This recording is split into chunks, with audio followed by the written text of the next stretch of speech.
Salut, je suis Alice Douard et je viens présenter avec Ella Rumpf le film Love Letter.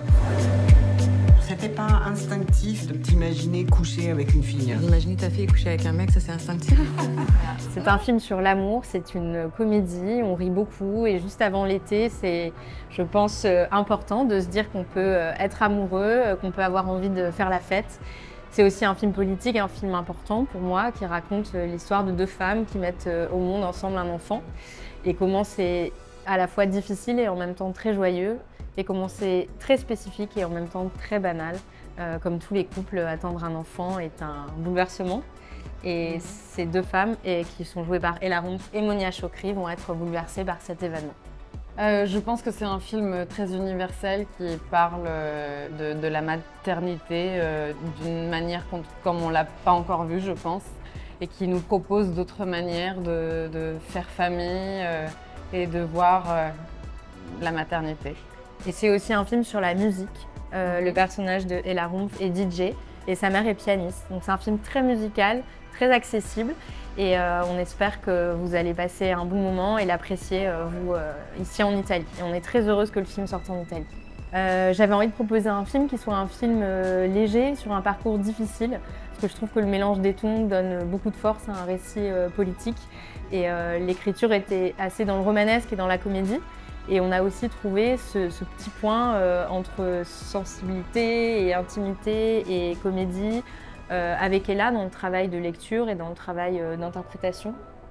Oui, et ensemble avec Monia Chokri aussi, qui ramène énormément d'humour aussi dans le film à travers son personnage, avec Céline qui, elle, a des émotions plutôt qui pèsent et qui sont lourdes, mais en même temps qu'elle maintient avec beaucoup de concentration.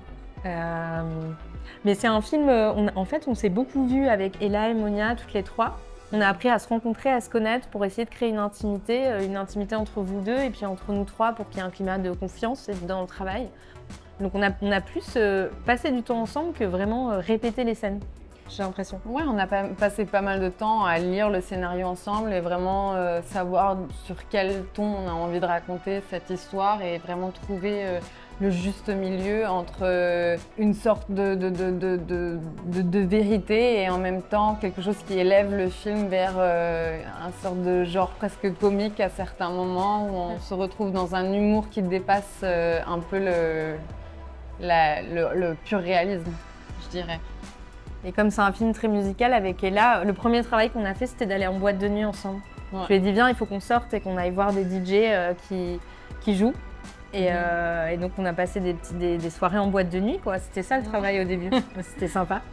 Ouais, j'ai l'impression qu'il y a eu une envie de raconter cette histoire aussi, pas en faisant des tonnes, mais de rester assez mat dans la manière dont on interprète, ou en tout cas comment j'interprète aussi Céline, qui essaye de... on a l'impression que c'est des sujets très simples, mais qui finalement prennent des ampleurs et très grandes. Et je trouve que vraiment l'aspect de la musique, qui est accompagné par le personnage de la mère jouée par Noémie Lvovsky, ramène vraiment le drame au film, une certaine tonalité de cinéma au film que je trouve très intéressante.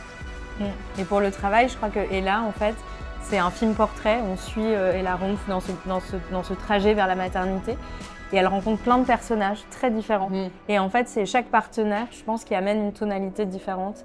Et je crois que le travail pour toi, c'était d'être en rebond face à des gens que j'ai amenés à des endroits hyper différents en termes de registre. Absolument. Donc c'est un film très hybride et dans lequel normalement on passe un peu du rire aux larmes.